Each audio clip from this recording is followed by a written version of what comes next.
Hi Sue, can you tell me about your job and your position at the HSU? My job, Shane, is a clerical worker at the Monash Medical Centre in Clayton.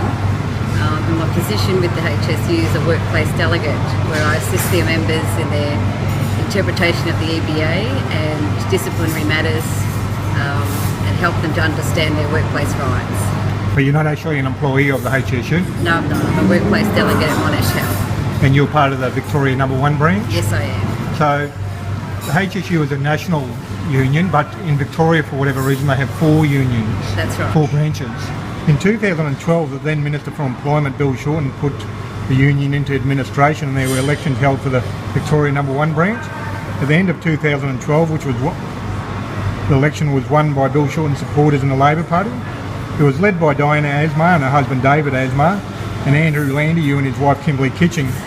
How have they managed the Victoria No. 1 branch, and has there been any problems? I wish I could say it's been running smoothly, Shane, but unfortunately for us members it hasn't. There's loads of problems. They've hired people that have never worked on our shop floor before.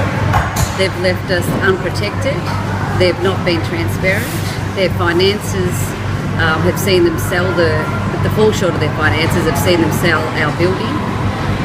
And basically they're getting highly paid wages and not helping our members.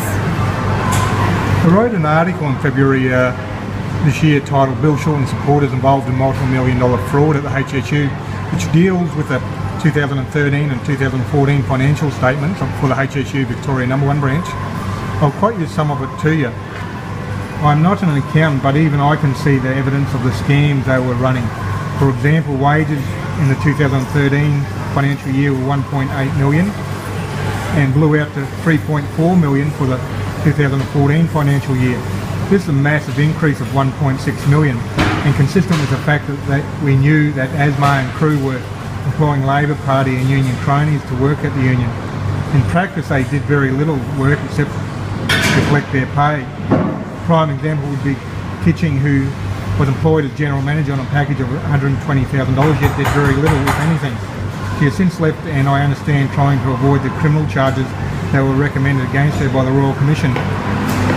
I've been told in the last few months up to 13 staff have been sacked as the branch is rapidly running out of money and has very few assets left to sell to keep them going.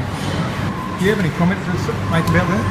Yeah, sure. Look, Diana Asmar hired Kimberly Kitching in a made-up role as general manager. She also hired a lot of other her Labor faction people, such as a strategic manager, an operations manager. The selling of the building was clearly just to pay the exacerbated wages that she had to fork out for the ALP friends of hers. Us as members have no clue that this was happening because she's not running a transparent union. On paper it says the Victoria No. 1 branch made a $730,000 profit for the 2014 year, but in fact they really made a loss when the sale of the building is taken into account. The building was sold without the approval of members, from what I'm told, for a reported profit of $2.2 million. But so if you take that profit out, they actually made a loss of $1.5 million last financial year. Are the members aware of that? No, the members wouldn't be aware of it. She had the financial statement up on the website, but unfortunately most of our members are not computer literate, so they wouldn't have been able to turn the computer on even to read or understand the goings-on of the finances of the HSU No. 1 branch. Our members were appalled at the fact that they paid thousands and thousands of dollars in fees and never got a vote or a say on her selling our only asset. She clearly sold the building just to pay the big wages for the made-up jobs that her friends were put into. Other expenses that went up from the 2013 financial year to the 2014 financial year were things like legal expenses went from $57,000 to $256,000, printing went from $55,000 to $205,000, and catering and entertainment went from $9,900 to $63,000. You know why those expenses went up? I probably couldn't give an honest answer about the legal fees because there was definitely no cases taken to the Fair Work Commission that I can recall to represent our members, but definitely I would say that the printing costs and also the entertainment costs were definitely to use on her campaign for the 2014 election that she won. she was going around the countryside because she couldn't get the members' votes in the city, whining and dining our members, making them promises that she could never keep. Our city members are well aware of the non-service that she has bestowed upon them, and so out of the 10,500 members that we have on file, that we have as a membership, she got 3,000 of the members voting, so which is less than a third of the members that have voted, which got her over the line. So definitely the entertainment and the printing costs went to her election campaign for 2014. The Fair Work Commission instituted proceedings against Diana Asmar, Kimberly Kitching and 5 others at the HSU. Do you know where those proceedings are currently at? Yeah, at the moment, waiting on a decision from Vice President Watson in regards to Diana Asmar, Nick Katzis and Steve Mitchell's right of entry permits.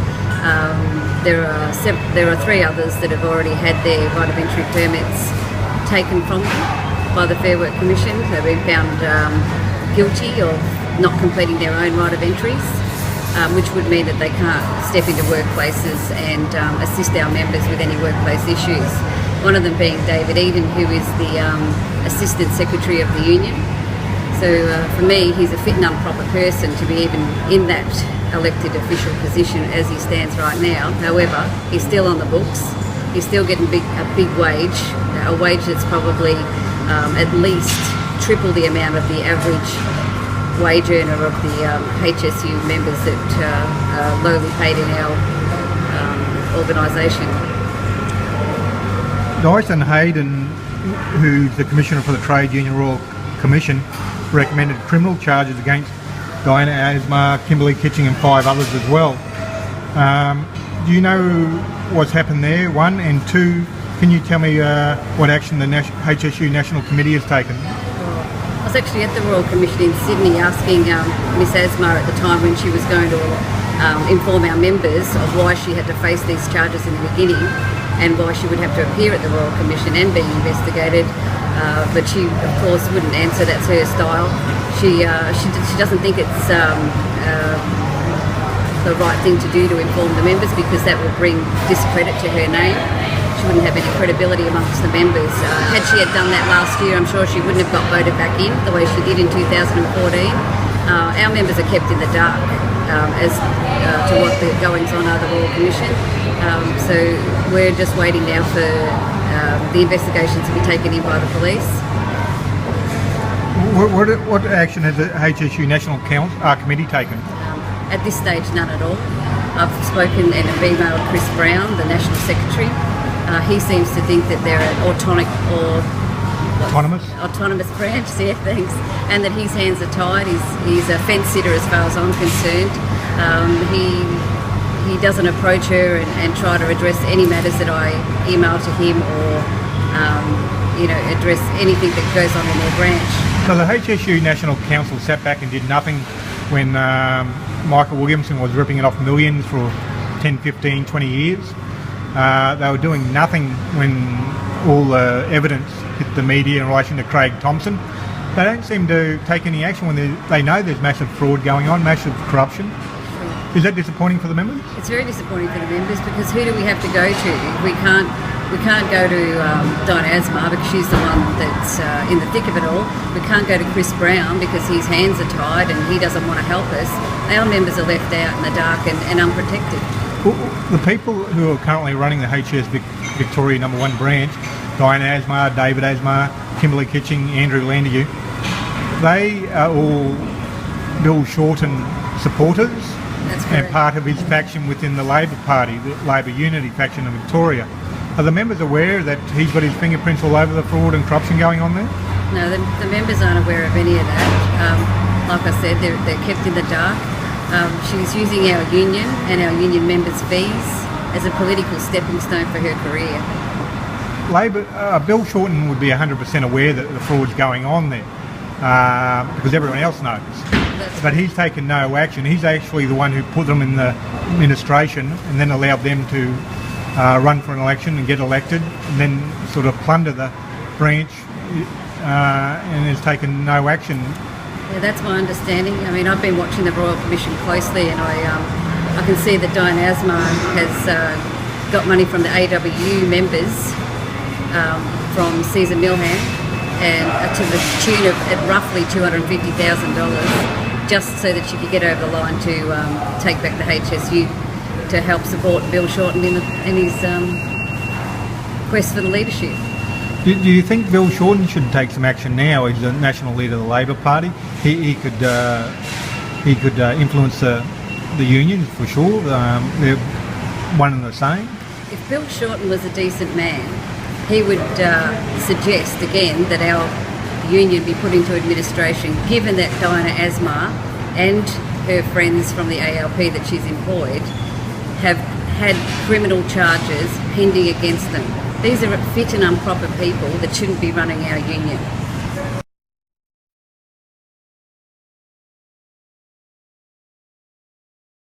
Just a few moments ago, Vice President Watson of the Fair Work Commission handed down his judgment in relation to the Victoria No. 1 branch of the HSU.